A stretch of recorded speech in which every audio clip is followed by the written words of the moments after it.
Hello, ladies and gentlemen. I'm here to talk to you today about a very serious ongoing epidemic in our country and across the world known as gang stalking. We are called targeted individuals, or TIs for short. We are people that at one point in our life have been chosen or put on a list to be followed, harassed electronically, and many psychologically mostly, in many other ways, to snuff us out, basically. That's what my channel is going to be about. It's going to be about how to counter, how to stay strong. No, you're not crazy. Do not seek a physician's help because they will automatically call you crazy when you're not. Some of you are crazy, I'm sorry, but some of you smoke meth and shit like that and you're nuts. But it even happens to meth addicts too, but some of them are crazy. A real TI knows what's up. It's out of this world what goes on. What these people do is like satanic. We'll get more into that, but no, there is help is coming, people. Shit's gonna change. I promise that, and I promise to the people that ruined my life, you're gonna get yours. I got a list. I know I know who started this. It's okay. I'm not the best person in the world. You can look me up. I used to sell pot. I used to run, do this and that when I was a kid. Now I'm an adult. I don't have any violent charges, nothing like that, so I'm not a bad person, right? There's no need for this shit. I was going to college studying networking and operating systems, cybersecurity and shit, when this shit started. So, they try to discredit you by anything. You have mental problems by your great uncle, well, that means you had it. Or you smoke meth, then, they discredit you, blah, blah, blah, blah. They'll discredit me, I'm guessing, by my past. Because you can talk to me, I hope you can tell I'm a fairly intelligent person, But, the way I found out, I watched some other videos. When you talk to a psychologist, they say a group of people on the internet all found that they're experiencing the same problems, or found the word gang stalking, and boom, that's what it was. Maybe for some people that's true. For me, I called it the hacking shit for a year and a half. I never even heard of gang stalking. Okay, I had a list of what they were doing, I thought, because part of it's making you think you're crazy, right? When I finally find the word gang stalking, I started researching, and my list was like, check, check, check, check, check.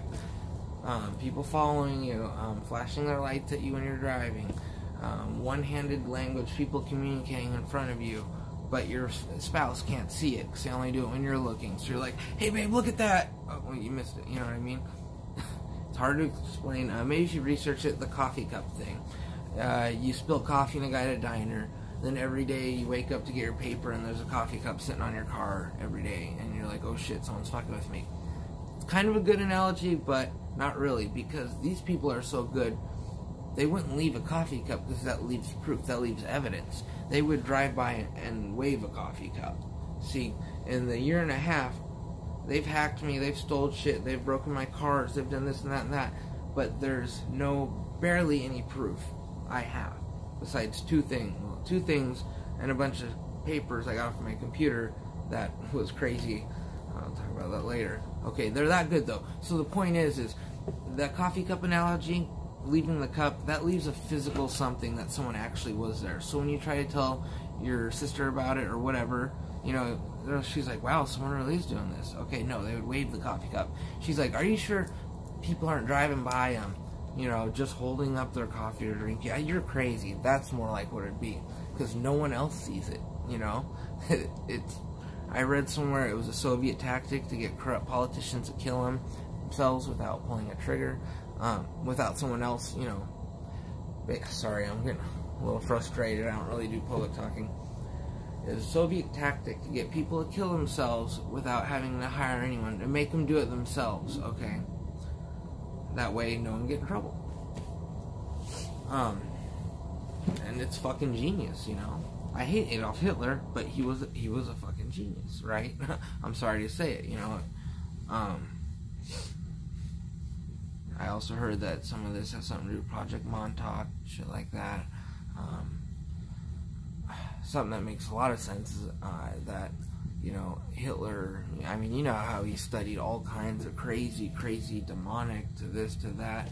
Okay, well, you know, he got psychologists together and he's like, how can we destroy people basically mentally? And I think this is the product of that. It's fucking crazy, dude. It makes me think of how many people, when they're going nuts, killing themselves, that they're being gang stalked, you know, and no one in the world knows it. No one, you know. You try to tell anyone, you sound like a fucking psycho. I start putting dash cams in the front and back of my car facing out at all times so I can prove this shit. What do? They break into my car and steal my dash cams and leave the gun under my seat, because at the time I had a gun when I wasn't supposed to. I could have got 5 years for that. What do? They steal the dash cams and nothing else of any value. And what else? Left my computer, because that's my, you know, but they stole the dash cams and some fucking CDs or something mindless that no one would actually steal, but leave, you know, something that will get me in trouble in the car. You know, it's calculated. It's crazy. And I believe, actually, I'll tell you now, I believe it all started when I moved in a new neighborhood, a little smaller police department in Gresham, Oregon. Gresham Narcotics Task Force. You know who you are, you mother. Me and my wife went out for a drink, and neither of us drank much. We just need to get out of the house. We just got a kid, just went to a new apartment. We go out for a drink.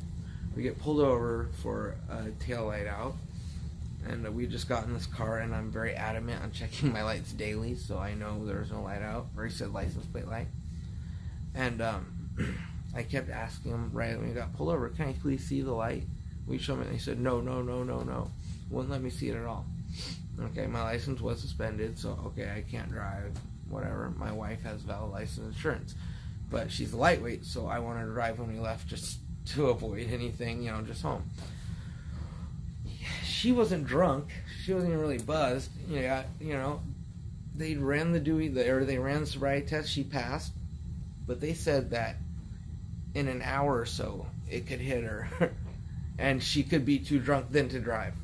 Never heard of anything like that in my life. Is that a law? No. All right. So I'm half Mexican, and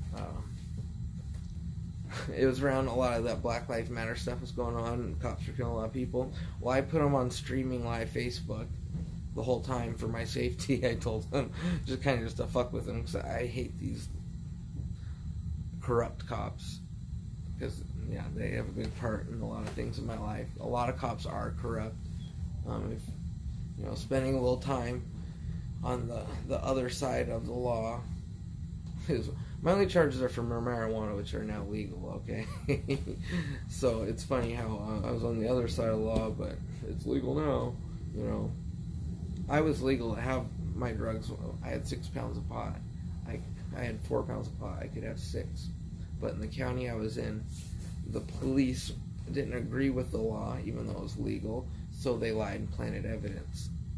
I paid $10,000 for a lawyer, and I said, let's fight this. They lied, you know, I'm allowed, I have patients, I have cancer. He said, look, son, it's 2 officers against a 21-year-old who grows pot, and it had a bunch of pot and $4,000. I said, sir, I rent houses to grow, and this is a business. Like, yeah, we have to pay bills. He's like, that's just how it is. So, because of 2 corrupt cops, you know, it ruined my whole chance at everything. They ruined my fucking life, you know. So when I moved in here at Gresham, these narcotics, they wanted to check me out, pulled me over for, oh yeah, the license, when they left finally, okay, yeah, my wife couldn't drive the car off. We had to call someone to come get it, or they're going to tow it. So they called her old ass dad to come get it. And then they went and hid down the street and backed up in, and this is one marked car, an all black SUV, so it wasn't a random stop. There was no lights out at all in the car. It's the best part. So I put this all over the media. You know, cops pull me over, harass us, and then there's no lights out. So I kind of humiliated them, and then I did it one other time. So I think that's what it stems from, because the people that do this stuff, they have surgical, like, man, they're good, you know what I mean? They're like military police, no, not police, but feds, you know, police are just kind of like the lower level, like the bottom feeders.